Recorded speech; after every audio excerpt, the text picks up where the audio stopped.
आज यहाँ पे देख लीजिए, निम्नलिखित में से कौन सी दवा प्रेगनेंसी के दौरान एनीमिया की रोकथाम के लिए दी जाती है। एनीमिया के रोकथाम के लिए कौन सी दवा जो है प्रेगनेंसी के समय दी जाती है। आप लोग को पता हो, paracetamol, iron, folic acid, antibiotic, magnesium sulphate. My dear, आपको पता है पैरासीटामोल यह जो है दर्द बुखार को कम करता है, ठीक है। एंटीबायोटिक यह संक्रमण को रोकता है, ठीक है। और मैग्नीशियम सल्फेट जो है आपको पता है कि यह जो है प्रेगनेंसी के दौरान ही जो है दिया जाता है। लेकिन एनीमिया के रोकथाम के लिए आयरन, फॉलिक एसिड दी जाती है। आगे बढ़ता हूँ। आगे है क्वेश्चन, निम्न में से एड्स के लक्षणों में शामिल नहीं है, ठीक है। एड्स के लक्षणों में शामिल नहीं है कौन? 1 माह से अधिक समय तक डायरिया रहना, नाइट स्वीट यानी रात में पसीना आना, वेट गेन यानी अत्यधिक वजन प्राप्त करना, स्पेग्नोमेनोमिली, ठीक है। तो माय डियर, मैं आपको यहाँ पे बता दूँ कि जो एड्स होता है ना, तो एड्स में वेट गेन नहीं होता है, वेट लॉस होता है, समझ लीजिए, वेट्स लॉस होता है। और जो स्प्लीन होता है, स्प्लीन बढ़ जाता है, इसी को स्प्लीनोमेगली कहते हैं। रात्र में जो है आपको बहुत पसीना आता है एड्स होने पर, और 1 माह से अधिक तक जो है आपको डायरिया के लक्षण रहते हैं।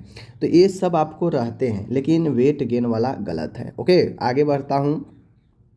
आगे है, देख लीजिए, निम्न में से रूबेला के प्रिवेंशन से संबंधित वैक्सीन कौन सी है। रूबेला, रूबेला जो होता है इसके रोकथाम के लिए कौन सा जो है वैक्सीन इसमें है, हमें ये बताना है, समझ गए।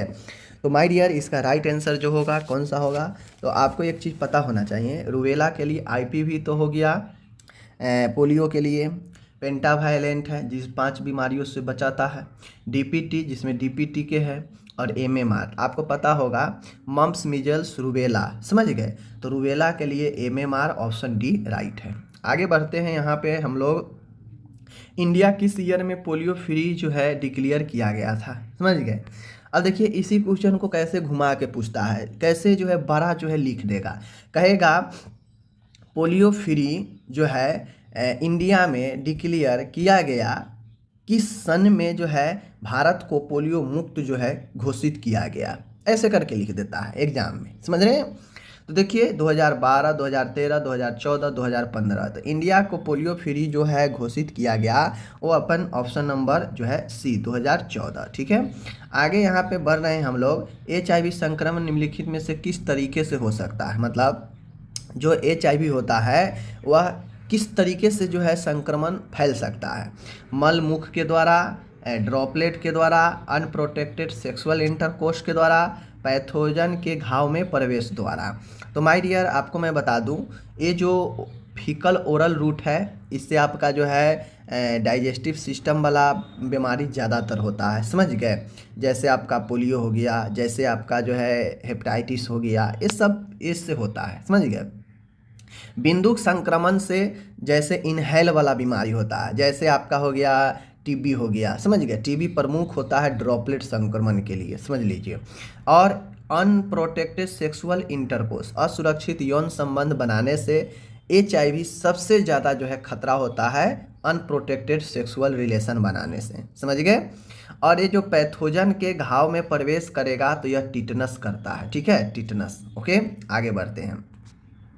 नेक्स्ट है यहाँ पे HIV संक्रमण के मामले में जो है निम्न में से इन्फेक्टियस मटेरियल है, मतलब संक्रमित पदार्थ कौन है। रोगी के नाक तथा गले से सिक्रेशन, रोगी का मल, रोगी का रक्त और वीर्य, उपरोक्त में से कोई नहीं। देखिए, तो जब HIV होता है तो आप लोग देखते होइएगा कि लोग बोलता है कि सैलून में जाओ, सैलून में जाओ तो वहाँ पे ध्यान से अलग अलग ब्लेड चेंज करके करो। क्यों? क्योंकि ब्लेड लगा रहे हैं तो हो सकता है वहाँ पे किसी व्यक्ति के घाव हो, फुंसी हो, तो उस पर लगने से कट जाता है, ब्लड उसमें लग जाएगा, और उसी से अगर किसी दूसरे को बनाएगा तो जो है संपर्क में आने से होने की संभावना होता है, समझ रहे हैं। तो जो रोगी के रक्त होता है, खासकर ज़्यादा रक्त, और जो वीर्य होता है, वीर्य जो होता है, अब मान के इंटरकोर्स बनाएगा, रिलेशन बना रहा है, तो जो स्पर्म जो सीमेन होता है उसका तो आदान प्रदान होना ही है। अगर अनप्रोटेक्टेड तरीके से अगर कोई रिलेशन बनाएगा तो रिलेशन में तो ये जो सीमेन होता है इसका ट्रांसमिशन एक से दूसरे में होना ही है, तो इससे जो है यह HIV होता है।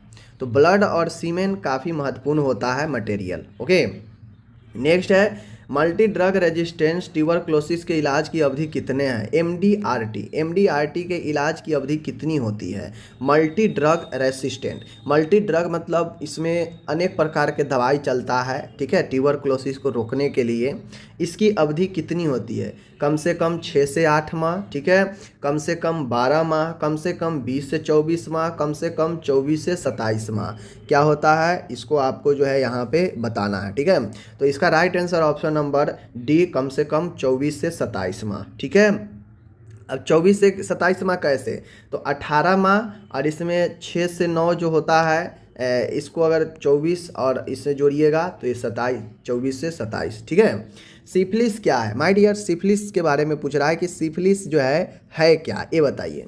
तो सिफिलिस बैक्टीरियल बोर्न एसटीडी है, वायरस बोर्न एसटीडी है, फंगस बोर्न एसटीडीज है एंड प्रोटोजोआ बोर्नी एसटीडी है, ठीक है। एसटीडी सेक्सुअल ट्रांसमिटेड डिजीज को बोलते हैं, ध्यान रखिएगा। तो सिफिलिस एक बैक्टीरियल जो है बोर्नी एसटीडी रोग है। ओके, जैसे एचआईवी के बारे में पूछेगा तो एचआईवी एक वायरस वाला है, ठीक है, वायरस बोर्न डिजीज है, समझ गए। उसी प्रकार से सिफिलिस आपके बैक्टीरियल बोर्न डिजीज है।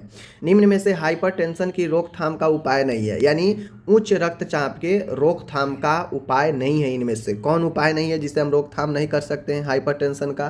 डेली रेगुलर एक्सरसाइज कर सकते हैं, लो साल्ट लो फैट कर सकते हैं रोकथाम इससे, अवॉइड ऑफ स्मोकिंग कर सकते हैं, साल्ट रिच डाइट यानी अत्यधिक नमक वाला अगर भोजन करते हैं तो इससे आप रोकथाम नहीं होगा, इससे बढ़ेगा ही। तो ये ऑप्शन नंबर डी सही होगा। आगे है मनिया से क्या समझते हैं? मैनिया, देखिए मैनिया सभी मिक्स क्वेश्चन आपको मिलेगा। मैनिया कहने का मतलब होता है जो यह एक मानसिक रोग है जिसे उन्माद बोलते हैं, ठीक है। साइकेट्रिक एंड साइकोलॉजी में पढ़िएगा तो पता चलेगा। मैनिया एक रोग है, साइकोलॉजिकल रोग है, ठीक है, मनोवैज्ञानिक रोग है। अवसाद, चिंता, बेकार का डर और उन्माद, ठीक है। तो मैनिया को हम लोग उन्माद बोलते हैं। अब जिसको भी उन्माद होता है ना, तो उन्माद अगर किसी व्यक्ति को होता है तो यह एक अलग ही रोग होता है, ठीक है। इसमें व्यक्ति अपने आप हंसने लगता है, बहुत बोलेगा, बहुत कहावत कहेगा, इसमें ग्रैंडियोसिटी पाई जाती है, यानी अपने आप में जो है महानता, व्यक्ति को लगता है सबसे बड़ा हम ही है, सबसे बड़ा ज्ञानी हम ही है, ठीक है ना। बहुत बातचीत कहावत में जो है उसको मन लगेगा, अपने आप हंसने लगेगा, अपने आप रोने भी लगेगा, समझ गए। 2-2 दिन तक खाना भी नहीं खाएगा, कोई मतलब नहीं है इसको। तो उन्माद यही होता है, समझ रहे हैं। चलिए आगे बढ़ता हूँ। किस ब्लड लीड लेवल पर, लीड मतलब शीशा, ठीक है ना, यानी किस ब्लड लीड पर लीड पॉइजनिंग के क्लिनिकल सिम्टम्स उत्पन्न हो जाते हैं। मतलब ब्लड में जो शीशा का लेवल होता है, लीड का जो लेवल होता है, कितने लेवल तक जाता है तो वह जो है लीड पॉइजनिंग, यानी ब्लड में लीड पॉइजनिंग का सिम्टम्स लक्षण दिखने लगता है, ठीक है। कितने पर हमसे यही पूछ रहा है, ठीक है। तो देखिए, जब ब्लड लेवल 10 माइक्रोग्राम प्रति डीएल से अधिक हो जाए, जब ब्लड लीड लेवल 20 माइक्रोग्राम प्रति डीएल से अधिक हो जाए, जब ब्लड लीड लेवल 70 माइक्रोग्राम प्रति डीएल से अधिक हो, जब ब्लड लीड लेवल 100 माइक्रोग्राम प्रति डीएल से अधिक हो, डीएल मतलब डेसीलीटर, ठीक है। तो देखिए, जब मैं यहाँ पे क्लियर कर दूं, जब ब्लड में लीड का लेवल 70 माइक्रोग्राम प्रति डीएल से अधिक हो जाता है तो लीड पॉइजनिंग को ये दर्शाता है, समझ गए। आगे है 12 जीरियाट्रिक नर्सिंग से क्या समझते हैं? आप लोग पढ़े होंगे जीरियाट्रिक नर्सिंग। जीरियाट्रिक नर्सिंग होता है जिसमें वृद्ध व्यक्तियों को स्वास्थ्य से जुड़ी हुई समस्या का देखभाल किया जाता है, ठीक है। ओल्ड वुमेन को प्रदान की जाने वाली नर्सिंग केयर, ओल्ड पर्सन को प्रदान की जाने वाली नर्सिंग देखभाल, एक महिला को डिलीवरी के दौरान प्रदान की जाने वाली nursing care, none of the above. तो ऑप्शन डी गलत, ऑप्शन सी गलत, ठीक है। आपका right answer option number B होगा, ठीक है, याद रखिएगा। आगे मैं बढ़ता हूँ।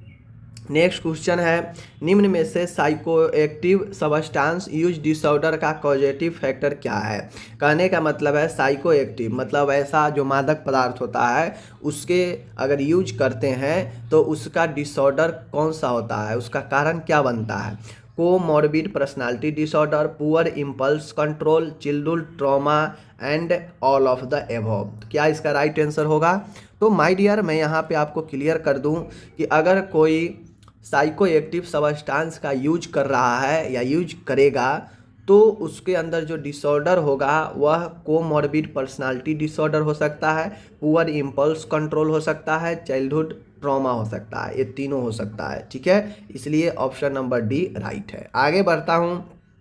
14 है ईसीटी में यूज किया जाता है। ईसीटी में किसका यूज किया जाता है आपको पता होगा, electro convulsion therapy. Electro convulsion therapy होता है ईसीटी का फुल फॉर्म। यह एक डिवाइस होता है जो मानसिक रोगियों को जो है झटका करंट देने के लिए इस्तेमाल किया जाता है। इलेक्ट्रिक करंट का उपयोग रेडिएशन का, साइकोट्रोपिक ड्रग का, होल ब्लड का। तो ईसीटी में इलेक्ट्रिक करंट का उपयोग होता है। ठीक है, याद रखिएगा। आगे मैं बढ़ता हूँ।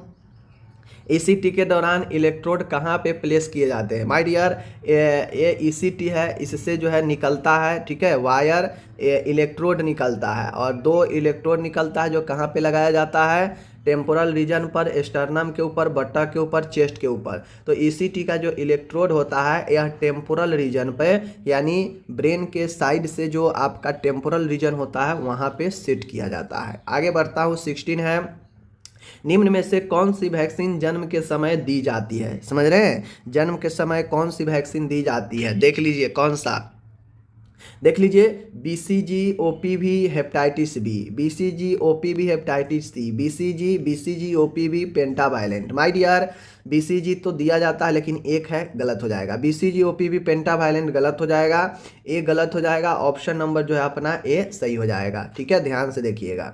आगे मैं बढ़ता हूँ। व्यक्ति द्वारा खाए जाने वाले निम्न खाद्य पदार्थों में कैल्शियम का गुड सोर्स क्या है। यह देख लीजिए, यहाँ पे डाइट से रिलेटेड क्वेश्चन है और यह आपको पूछेगा एग्जाम में, स्पष्ट सिलेबस में दिया है। तो व्यक्ति द्वारा खाए जाने वाले निम्न खाद्य पदार्थों में कैल्शियम का गुड सोर्स कर्ड, दही, खोआ, पनीर, उपरोक्त में से सभी। तो माय डियर राइट आंसर जो होगा वह ऑप्शन नंबर डी। समझ गए, जो है निम्न खाद्य पदार्थों में कैल्शियम का गुड सोर्स आपको तीनों में मिलेगा।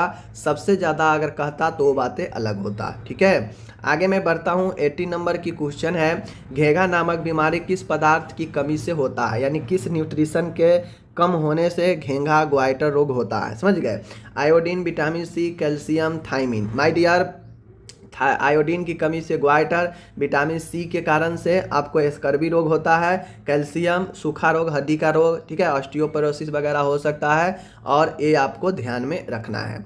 आगे मैं बढ़ता हूँ। 19 है निम्न में से कौन सी बीमारी कमी से हो जाती है। देखिए, निम्न में से कौन सी बीमारी वयस्कों में विटामिन डी की कमी से हो जाती है। तो विटामिन डी की कमी से अभी बताए हैं, एनीमिया, रिकेट्स, इनफर्टिलिटी, ऑस्टोमेलेसिया।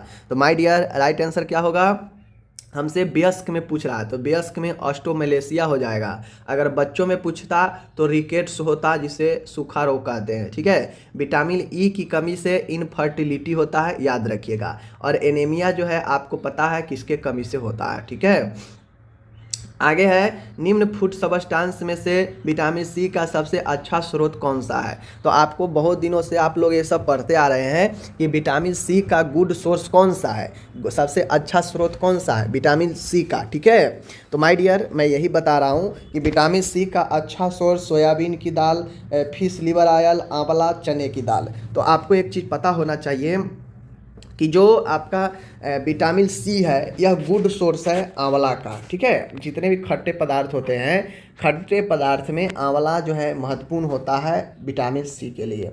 आगे बढ़ा जाए। 21 नंबर है, निम्न में से कार्बोहाइड्रेट का उदाहरण कौन सा है। कार्बोहाइड्रेट, ठीक है, ग्लूकोज, एल्बुमिन, ठीक है, लेसिथिन्स और एस्कॉर्बिकम। कार्बोहाइड्रेट का उदाहरण पूछ रहा है। ठीक है, कार्बोहाइड्रेट का उदाहरण। तो my dear right answer option number A, glucose एक बहुत ही अच्छा उदाहरण है कार्बोहाइड्रेट का। आगे है 22 है, एनीमा लगाने हेतु पेशेंट को कौन सी पोजीशन प्रोवाइड की जाती है। बहुत अच्छा क्वेश्चन है। जब हम एनीमा लगाते हैं, एनीमा क्यों लगाते हैं, दवाई देना हो, बहुत ज़्यादा सीवियर कॉन्स्टिपेशन हो, किसी को कब्ज हो, तो इन सब से बचने के लिए जो है क्या एनीमा जो है न्यूट्रिशन देने के लिए, पोषण देने के लिए भी जो है यूज किया जाता है। तो एनीमा का उपयोग मरीज में कौन से पोजीशन में देते हैं, ठीक है ना, supine, left lateral, Fowler's, right lateral. तो माय डियर इसका राइट आंसर ऑप्शन नंबर जो है कौन सा होगा, इसका राइट आंसर जो होगा ऑप्शन नंबर जो है सी होगा, लेफ्ट लेटरल पोजीशन। एनीमा देने में व्यक्ति को लेफ्ट साइड घुमा देते हैं और चॉप जो है एनीमा देते हैं। आगे है 23, नॉर्मल पल्स प्रेशर कितना होता है। नॉर्मल पल्स प्रेशर जो है कितना होता है, ए पूछ रहा है। ऑप्शन ए है 120 से 40 mm ऑफ एजी, उसके बाद है आपका 80 से 90 mm ऑफ एजी, सी है 30 से 50 mm ऑफ एजी, डी है 100 से 10 से 20 mm ऑफ एचजी। ठीक है, तो राइट आंसर क्या होगा, ऑप्शन नंबर सी। अब ये कैसे निकालते हैं पल्स प्रेशर, तो देखिए 120 है, ठीक है 120 है और 80 है, तो इन दोनों में आप जो है माइनस कीजिएगा तो कितना होगा, 40 होगा। ठीक है, तो यही पल्स प्रेशर 30 से 50 mm ऑफ एजी होता है। 24 में बढ़ता हूँ, क्रोन डिजीज के पाए जाने की संभावना किस बॉडी पार्ट में सर्वाधिक रहती है, क्रोन डिजीज। ठीक है, तो क्रोन डिजीज जो होने की सबसे ज़्यादा जो संभावना होती है किस बॉडी पार्ट में होती है, हमसे यही पूछ रहा है। ठीक है ना। Terminal ileum, sigmoid colon, oesophagus और ब्रोंकियोल्स। देखिए क्रोन डिजीज तो यह आपके जो है आंत का रोग है, लेकिन यह किस बॉडी पार्ट में, तो टर्मिनल इलियम जो है इसका राइट आंसर होगा, टर्मिनल इलियम। ठीक है, आगे बढ़ता हूँ 25 है, एपिस्टैक्सिस के ट्रीटमेंट के संबंध में सही वाक्य नहीं है, यानी इनमें 4 में से सही वाक्य नहीं है जो एपिस्टैक्सिस के लिए है, बताना है कौन सही नहीं है। देखिए यदि ब्लीडिंग की अग्रभाग से हो तो इसे पिंच कर 5 से 10 मिनट तक प्रेशर अप्लाई करते हैं, ये तो सही है, ब्लड रोकने के लिए पिंच करेंगे। रोगी को सीटिंग पोजीशन प्रदान कर सिर को पीछे की ओर जो है टाइट कर देते हैं। नजल कंजस्टेट का उपयोग करते हैं। यदि ब्लीडिंग पोस्टेरियर पार्ट से हो तो पोस्टेरियर नेजल पैकिंग करते हैं। ठीक है, तो इसका राइट आंसर जो होगा वो ऑप्शन नंबर जो है बी होगा। देखिए जब भी नाक से ब्लीडिंग हो तो उसे पिंच करके प्रेस करते हैं, सही है। जब भी ब्लीडिंग हो तो नजल को हम लोग डिकंजेस्टेड करते हैं। जब भी ब्लीडिंग हो जिस भाग से उसे हम लोग पैक कर देते हैं, बात सही है। लेकिन रोगी को कभी भी बैठकर उसके सिर को पीछे की तरफ करने के लिए नहीं कहते हैं, वरना जो भी ब्लड बाहर आ रहा है बाहर वाला ब्लड भी अंदर चला जाएगा, वो दिक्कत करेगा। तो ऑप्शन बी गलत है। ठीक है, आगे है 26 है, कोविड-19 बीमारी एक कारक है, किसका कारक है, बैक्टीरिया का क्या कारक है, नहीं गलत। ठीक है, वायरस का कारक है, फंगस का कारक है, प्रोटोजोआ का कारक है। तो सब लोग जाना कि कोविड-19 एक वायरस जनित बीमारी था, समझ गए। 27 है, निम्न में से श्वसन से संबंधी असमान स्थिति नहीं है। देखिए यहाँ पे कह रहा है श्वसन से जुड़ी हुई बीमारी नहीं है, कौन, डिस्पोनिया, डिस्निया, ठीक है, टेकीपेनिया, ब्रेडीपेनिया, एनोरिया। देखिए यहाँ पे मैं बता दूँ, डिस्पोनिया यह आपका जो है श्वसन से जुड़ी हुई, श्वसन में कष्ट को डिस्पोनिया बोलते हैं। टेकीपेनिया होता है श्वसन तेज होना, श्वसन मंद होना ब्रेडीपेनिया बोलते हैं। ठीक है, यहाँ पे ई होगा, ई यहाँ भी ई होगा। ठीक है, ध्यान रखिएगा। लेकिन एनोरिया जो होता है यह यूरिन में अब्सेंस को एनोरिया बोलते हैं, तो ये तो अलग है, तो डी अपना सही होगा।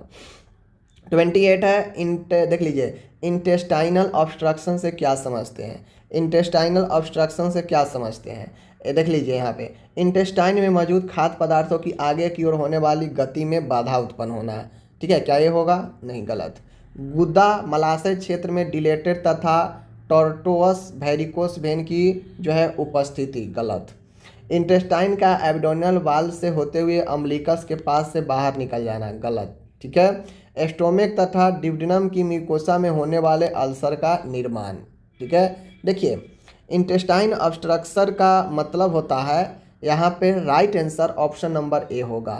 ठीक है, इंटेस्टाइन में मौजूद जो भी खाद्य पदार्थ है, जैसे ही ऑब्स्ट्रक्शन होगा, रुकावट होगा, तो आगे की तरफ जो भी पदार्थ है वह जाने में बाधा उत्पन्न होगा, रुकावट आएगा। इंटेस्टाइन ऑब्स्ट्रक्शन मतलब होता है आंत में रुकावट, आंत में बाधा आना। और जैसे ही इंटेस्टाइन ऑब्स्ट्रक्शन होता है किसी को, तो भोजन जो है आंत में आगे की तरफ जाना में मुश्किल होने लगता है, समझ रहे हैं। आगे बढ़ते हैं, आगे है 29 नंबर है, निम्न में से बेड सोर का सबसे कॉमन कॉज कौन सा है, प्रेशर है, मॉइस्चर है, टेम्परेचर है, डिस्पोनिया है। तो सबसे मोस्ट कॉमन कारण बेड सोर का कुछ होता है तो वो प्रेशर होता है, मॉइस्चर से भी होता है बट प्रेशर सबसे कॉमन कारण है, ऑप्शन ए। 30 है, यहाँ पे देख सकते हैं, वयस्कों में ईयर पेन सबसे सामान्य कारण है। वयस्कों में ईयर पेन होने का सबसे सामान्य कारण क्या है, otitis externa, otitis media, otitis interna, mastoiditis. My dear आपको पता होगा ओटाइटिस एक्सटर्ना सबसे सामान्य कारण होता है।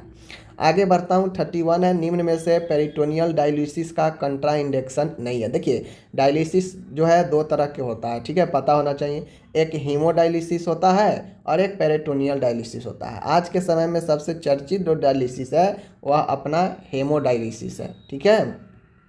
पेरिटोनियल डायलिसिस लोग उतना नहीं करते हैं, ठीक है। तो कहता है इसका कंट्रा इंडिकेशन यानी इसमें जो है अनिर्देश नहीं है। कौन? पेरिटोनाइटिस किसमें जो है ये अनिर्देश नहीं है। Abdominal adhesions, recent abdominal surgery, end stage renal disease, ठीक है।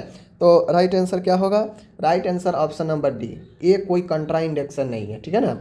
इंड स्टेज रीनल डिजीज एक कोई कंट्रा इंडिकेशन नहीं है। बाकी पेरिटोनाइटिस हुआ है तो उसमें यह अनिर्देश होगा नहीं करने का। एब्डोमिनल एडहेसेंस है तो इसमें भी जो है अनिर्देश होगा नहीं करने के लिए। और कोई एब्डोमिनल सर्जरी हुआ है तो उस कंडीशन में भी जो है पेरिटोनियल डायलिसिस नहीं की जाएगी। समझ रहे हैं? नेक्स्ट है एक एस्फेक्सिया रोगी को दिया जाने वाला प्राथमिक उपचार। एस्फेक्सिया क्या होता है? श्वसन घूट, श्वास घूट, ठीक है ना। श्वसन का घूट होना मतलब सांस का घुटना, यही ना कहते हैं। कम जो श्वास होता है श्वसन कष्ट जिसको बोलते हैं।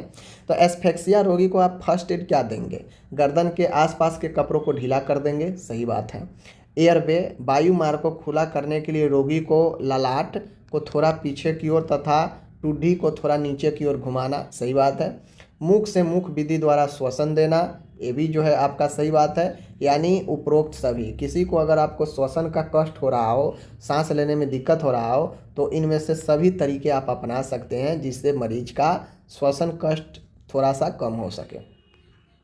33 है खुले घाव की प्रारंभिक देखभाल में शामिल है, यानी ओपन वाउंड के फर्स्ट जो उपचार होता है क्या शामिल है? सर्वप्रथम ब्लीडिंग को नियंत्रित करें, रोगी से घाव वाले अंग को स्थिर रखने के लिए कहे, आवश्यकता अनुसार घाव पर ड्रेसिंग करें, उपरोक्त में से सभी।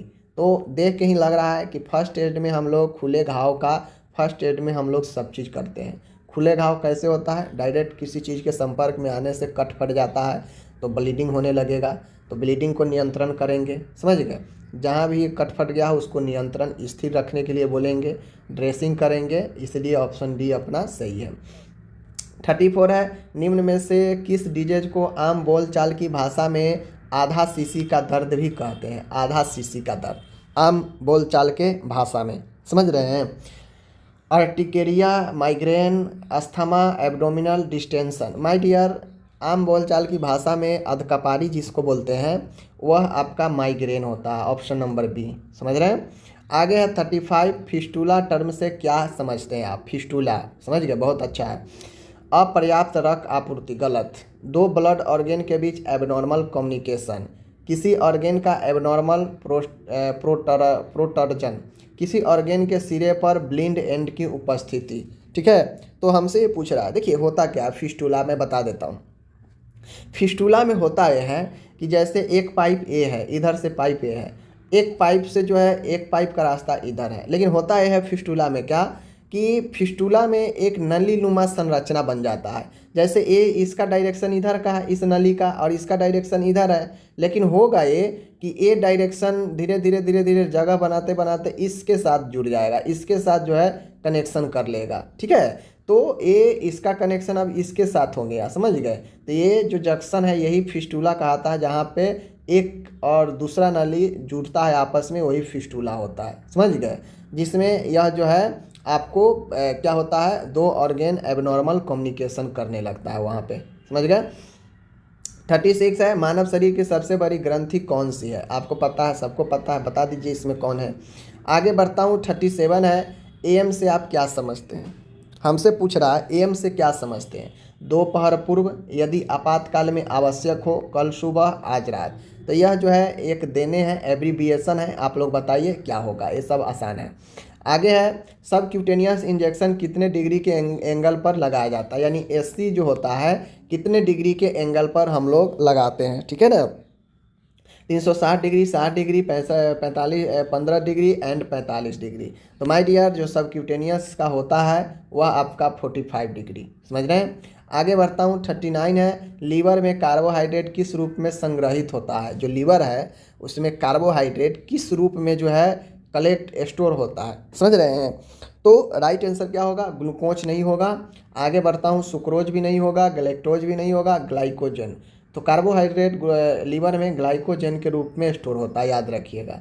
आगे बढ़ता हूँ, 40 है, एसी से क्या समझते हैं? प्रत्येक रात, प्रत्येक सुबह, तुरंत बाद और खाने से पहले। तो एसी आप लोग बता दीजिए, एसी का एब्रीविएशन इसमें क्या होगा, ठीक है, ये सब आसान है। आगे है 41 है, मालिश करने से आप क्या समझते हैं? मालिश, मालिश करने से क्या समझते हैं? रब, रब मतलब मालिश। लंग्स में औषधि युक्त गैस को अंदर खींचने की क्रिया, गलत। किसी मलहम को स्किन पर रगड़ना, यही सही है। किसी ठोस दवा को शरीर के किसी छिद्र में रखना, गलत। किसी द्रव औषधि को बूंदों के रूप में शरीर के गुहा में डालना, गलत। तो स्किन पर रगड़ना ही मलहम का, मालिश का एक मतलब होता है। 42 है, निम्नलिखित में से कौन सा आईवी द्रव का एग्जाम्पल नहीं है? इंट्रा जो आईवी फ्लूइड होता है, जो हम लोग फ्लूइड देते हैं मरीज को, तो इनमें से कौन सा एक उदाहरण नहीं है? तो देखिए 5% डेक्स्ट्रोज, ये तो है भाई, ये तो है द्रव, आईवी द्रव है, ठीक है ना। इंट्रावेन द्रव है। 10% डेक्स्ट्रोज, ये भी है, समझ गए। आरएल ये भी है, लेकिन हाइड्रोजन पेरोक्साइड यह आपका आईवी नहीं है, ठीक है, ध्यान रखिएगा। आगे बढ़ता हूँ, 43 है, निम्न में से मेडिकल हैंड वॉशिंग के बारे में ट्रू सेंटेंस क्या है? हैंड वॉशिंग के बारे में सही नॉलेज पूछ रहा है, यही सब क्वेश्चन आपके एग्जाम में पूछेगा। हाथ कोहनी के स्तर से ऊपर रखने चाहिए, हाथ जो हो कोहनी के स्तर से ऊपर रखना चाहिए, कोहनी को हाथ के स्तर से ऊपर रखना चाहिए, ठीक है। कोहनी एवं हाथ को एक ही स्तर पर रखना चाहिए, केवल हाथ धोने चाहिए, कोहनी नहीं, ठीक है। तो यही आपको जो है बताना है। तो माय डियर, राइट आंसर क्या होगा? कभी भी हाथ धोने जाएं तो ये ध्यान रखें कि आपका जो एल्बो, जो कोहनी है, हाथ के स्तर से ऊपर होना चाहिए, समझ गए, हाथ के स्तर से ऊपर होना चाहिए, तभी तो आपका हाथ नीचा रहेगा ना। ये चीज़ों को ध्यान में रखिएगा। आगे बढ़ता हूँ, 44 है, रिकरेंट टॉन्सिलाइटिस के केस में कौन सी सर्जरी की जाती है? तो आपको पता होना चाहिए टॉन्सिलाइटिस क्या होता है। टॉन्सिल का इन्फ्लामेशन, जो आपका टॉन्सिल है गले के आसपास, उसमें बार बार इन्फ्लामेशन होता है, तो उसे रिकरेंट टॉन्सिलाइटिस बोलते हैं। इसके लिए जो सर्जरी होता है, टोंगेक्टोमी, गैस्ट्रेक्टोमी, टॉन्सिलेक्टोमी, फेरिंजेटोमी। तो राइट आंसर टॉन्सिलेक्टोमी, ऑप्शन सी, ठीक है। 45 है, पाइलोरोप्लास्टिक में क्या होता है? पाइलोरी प्लास्टिक में क्या होता है? पाइलोरिक एस्फिंक्टर को हल्का सा शिथिल किया जाता है, पाइलोरिक एस्फिंक्टर को हल्का सा संकरा किया जाता है, पाइलोरिक एस्फिंक्टर को रिमूव कर दिया जाता है, एंड पाइलोरी एस्फिंक्टर को बिल्कुल बंद कर दिया जाता है। तो क्या होगा इसका राइट आंसर? माय डियर, देखिए होता क्या है, मैं बता रहा हूँ। पाइलोरोप्लास्टी है, अगर पाइलोरोटोमी रहता तो इसमें बिल्कुल पाइलोरिक एस्फिंक्टर को रिमूव कर दिया जाता, अगर पाइलोरोटोमी रहता तो, समझ रहे हैं। लेकिन यहाँ पे प्लास्टी है। पाइलोरोप्लास्टिक में होता यह है कि जो जहाँ पे एस्फिंक्टर, जो ये मसल्स है पाइलोरिक मसल्स, वहाँ पे एक डिवाइस के द्वारा एक ले जाया जाता है और वहाँ पे उससे जो है हल्का सा शिथिल जो है कर दिया जाता है, समझ गए। तो इन चीज़ों को ध्यान में रखना है। 46 है, हेमोडायलिसिस के बारे में ट्रू सेंटेंस क्या है? बॉडी से नाइट्रोजन वेस्ट को रिड्यूस करता है, सही बात है। इसमें पेशेंट को विभिन्न पोजीशन प्रोवाइड करते हुए लंग के विभिन्न सेगमेंट, गलत, ठीक है। इसमें अल्ट्रासोनिक वेव की सहायता से, गलत। इसमें डाई एडमिनिस्ट्रेशन करने के बाद रीनल वेस्कुलर को विजुअलाइज किया जाता है, गलत। तो देखिए हेमोडायलिसिस में बॉडी से जितने भी नाइट्रोजनियस वेस्ट पदार्थ होता है उसको कम किया जाता है, हेमोडायलिसिस के बारे में सत्य है। 47 है, निम्न में से फादर ऑफ सर्जरी किसे कहा जाता है? फ्लोरेंस नाइटिंगेल, चरक, हिपोक्रेट्स, सुश्रुत को किसे कहा जाता है माय डियर? तो फादर ऑफ सर्जरी जो है सुश्रुत को, ऑप्शन नंबर डी याद रखिएगा। 48 नंबर है, किसी आबादी या समुदाय में कोई संक्रमित रोग के पहले फर्स्ट केस को क्या कहते हैं? तो अगर किसी गांव में, समुदाय में प्रथम अगर कोई संक्रमण का केस मिलता है तो उसे हम लोग क्या कहते हैं? उसे हम लोग index case, primary case, secondary case and carrier, तो उसे हम लोग जो है बोलते हैं वो प्राइमरी केस बोलते हैं, ऑप्शन बी, ठीक है, प्रथम केस को प्राइमरी। 49 है, सिम्प्टोमिक फाइब्रॉइड के ट्रीटमेंट हेतु चॉइस ऑफ सर्जरी क्या है? ठीक है ना, सिम्प्टोमिक जो फाइब्रॉइड हो जाता है तो उसमें जो है हम लोग कौन सा सर्जरी का चॉइस करते हैं? कॉनिजेशन, हिस्टेरेक्टोमी, ऑफ्रेक्टोमी, बिलरोथवन प्रोसीजर। तो सिम्प्टोमेटिक फाइब्रॉइड अगर होता है तो उसमें हिस्टेरेक्टोमी जो है सर्जरी चॉइस होता है। आगे है और आज का आखिरी प्रश्न है यहाँ पे, निम्न में से असत्य कथन कौन सी है? असत्य कथन, गलत कथन कौन है? वर्बल कम्युनिकेशन की तुलना में नॉन वर्बल कम्युनिकेशन सच्चाई के अधिक नज़दीक होते हैं। गलत। नॉन वर्बल कम्युनिकेशन की तुलना में वर्बल कम्युनिकेशन सच्चाई अधिक नज़दीक होता है। सही। फीडबैक देना एवं लेना प्रभावी संप्रेषण का एक जो है महत्वपूर्ण जो है घटक है। ठीक है, तो माय डियर मैं बता दूं ये भी आपका गलत है, फीडबैक दिया जाता है। ठीक है ना। विभिन्न इमोशनल फैक्टर कम्युनिकेशन प्रोसेस को बाधित करते हैं। तो माय डियर यहाँ से पूछ रहा है असत्य कथन। ठीक है ना, असत्य कथन, तो असत्य कथन ऑप्शन बी हो जाएगा, यही अपना सही हो जाएगा। बाकी ये सब सही है, कम्युनिकेशन के लिए ये सब सही है, लेकिन ये वाला मैटर गलत है। ठीक है ना, ध्यान रखिएगा। तो इस प्रकार से यहाँ पे मैं 50 क्वेश्चन आप लोग को करा दिया हूँ। मिलते हैं अगले वीडियो में। धन्यवाद।